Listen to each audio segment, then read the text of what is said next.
नमस्कार। All India के सभी अधिवक्ताओं को मेरा निवेदन है कि आप देखिए देश में किस प्रकार से और ख़ास करके मुंबई में एंटोफिल पुलिस स्टेशन के नासिर कुलकर्णी ने मेरे बहन साधना यादव और मेरे भाई शर्मा जी को किस प्रकार से बुरी तरीके से कल रात को पीटा। एक लेडी अधिवक्ताओं को रात के 11:30 बजे तक 2 बार पीटा। उसके अलावा उनके पैर के ऊपर मार के उनका पैर तोड़ दिया है। हाथ से, दोनों हाथ से कान के ऊपर 3 बार मारा।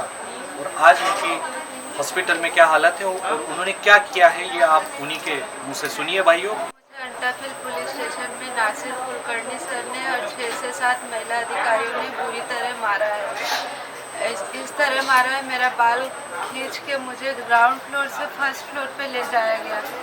एक कमरे में नासिर कुलकर्णी सर आए, उधर पे 6 से 7 महिला पुलिस कर्मचारी थी। उन्होंने मुझे पहले दोनों हाथ आगे रख के पट्टे से मारा है, जोर जोर से मेरे गाल पे मारा है। मुझे नीचे बैठा के मेरा पैर ऐसे दबा के मेरे तलवे पे मारा है। कई बार मुझे मारा गया। वो लोग मेरे से झूठ झूठ बुलवा रहे थे कि हम यहाँ पे आए बदतमीजी किए, ऐसा बोलो। मैं नहीं बोलती थी तो मुझे और मारते थे, बहुत मारते थे। मार मार के मेरा हालत, मेरा पूरा बॉडी नम हो गया था। मैं उनको बोल रही थी मैं टीबी पेशेंट थी, मुझे टीबी हुआ था एक बार, मुझे सांस लेने में तकलीफ हो रहा है, मुझे मत मार। फिर भी मुझे मार रहे थे।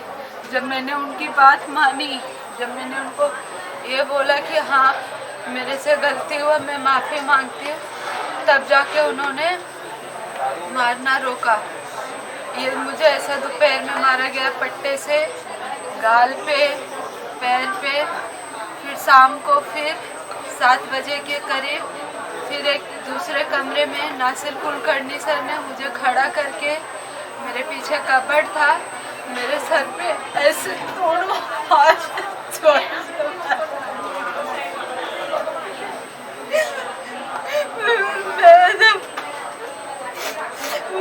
बेहोश हो गई। फिर मुझे उठाया गया और फिर मुझे नासिर कुलकर्णी सर ने मारा। फिर मैं बेहोश हो गई। फिर मुझे उठाया गया, थप्पड़ मारा लेडी ऑफिसर ने, नासिर कुलकर्णी सर ने मारा बुरी तरीके से। यहाँ से खून आने लगा। फिर मैं बेहोश होकर नीचे गिर गई तो नासिर कुलकर्णी सर ने, मैं जब नीचे बेहोश थी तभी भी मुझे पैर से मारा। अपना जूता पूरा दबा दिया, मेरा पैर फ्रैक्चर हो गया। मुझे एकदम आधमरा कर दिया, एकदम मेरा पूरी मेरी जान लेने के खुले थे। एकदम मुझे लगा मैं आज मरी जाऊंगी, एकदम बेहोश थी मैं तो भी मुझे मार रहे थे, उठा उठा के मार रहे थे।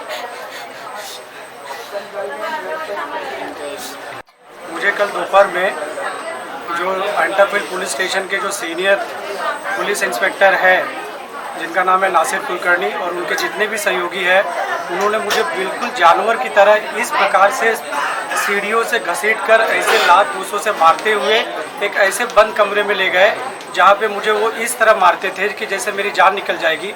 मैं उनको दुआई देता रहता था कि नहीं, मुझे आप क्यों मार रहे हैं। मैं अगर कोई काम कर रहा हूँ, अच्छा काम करता हूँ, तो अगर मुझे बहुत अफसोस हो रहा है इस बात का कि ये अगर फल है इस तरीके से, पुलिस आज मुझे इस प्रकार से मार रही है। मेरी वो एक नहीं सुनते थे और वो कहते थे कि जो हम आपसे स्टेटमेंट लिखा रहे हैं हमको लिख के दो। वो बार बार मेरे से इस प्रकार का बर्ताव इतना मारते थे कि मुझे माफ़ी मांगनी पड़ती थी कि आप मुझे माफ़ कर दो। मैं बार बार उनको दुआई देता था, लेकिन उनका मारना रुक नहीं रहा था। फिर उन्होंने 6 बजे तक इस प्रकार का प्रताड़ना, मारना, ये सब चीज़ जारी रखा। उसके बाद में 6 बजे झूठ मूठ का उनके जो 2-4 जो पुलिस ऑफिसर थे, उनके साथ मेरे को मेडिकल के बहाने कि तुम जाके सिर्फ मेडिकल के लिए बोलो कि यहाँ पर सर दर्द कर रहा है, वो भी एक साजिश के तहत, ताकि उनके ऊपर कोई कार्रवाई नहीं हो सके। उसके बाद में हमने कभी किसी परिचित को कोई जानकारी नहीं दिया था। जब हम वहाँ पर पहुँचे, हमारा मोबाइल भी पहले जब्त कर लिया गया था। 6-6:30 बजे के पास जब हमारे पास मोबाइल मिला तो मुझे डर था कि कहीं ये मेरी जान न ले ले। इस प्रकार का ब्रूटली मार रहे थे, ऐसा जान मार रहे थे कि मैं इतना डरा हुआ था कि मैंने डर में आके मैंने कुछ ग्रुप में मैसेजेस कर दिए कि कोई भाई लोग हैं, वो आइए मेरी जान बचाइए। इस प्रकार का मैं कभी भी मर सकता था। उसके बाद में उन्होंने मुझे बहुत ही बुरी तरीके से इस प्रकार प्रताड़ित किया। साधना मैडम का लेके कि इस तरीके से कि आप ये कंप्लेंट वापस ले लीजिए या इस तरीके से कर दीजिए, नहीं तो आपके ऊपर कार्रवाई होगा। मैं इतना बड़ा पुलिस ऑफिसर हूँ, दो जो गर्दुल्ले लोग को बोल दूंगा तो आपको मर्डर कर देंगे, हमारा कोई कुछ बिगाड़ नहीं पाएगा। 353 का ऐसा सेक्शन लगा देंगे, आपका पूरा करियर खराब हो जाएगा। इसके बाद में अगर आपका बार काउंसिल में आपका रिपोर्ट कर देंगे, आपका पूरा ज़िंदगी खराब कर देंगे और तुम क्या कर लोगे, कुछ नहीं कर पाओगे। हमारा वो इस तरीके से एक कमरे के अंदर मारते थे जहाँ कोई सीसीटीवी नहीं था, कुछ नहीं था, कि वहाँ पर जो वो मनवाना चाहते थे वो मुझे मान लेते थे। यहाँ पर कि कितने बार उन्होंने मेरे से ये जो कपड़े भी निकलवाए, उन्होंने मुझे गंदे गंदे शब्द एक इस तरीके से ये किया कि मुझे लग रहा था कि एक मेल आदमी होते हुए, एक वकील आदमी होते हुए, अगर मैं इतना असहाय हूँ तो एक आम आदमी किस प्रकार होगा, कैसे वो जिएगा, कैसे क्या करेगा, किसकी शिकायत और किसके पास लेकर जाएगा। आज भी हमारे खिलाफ ही इस प्रकार की साजिश की जा रही है।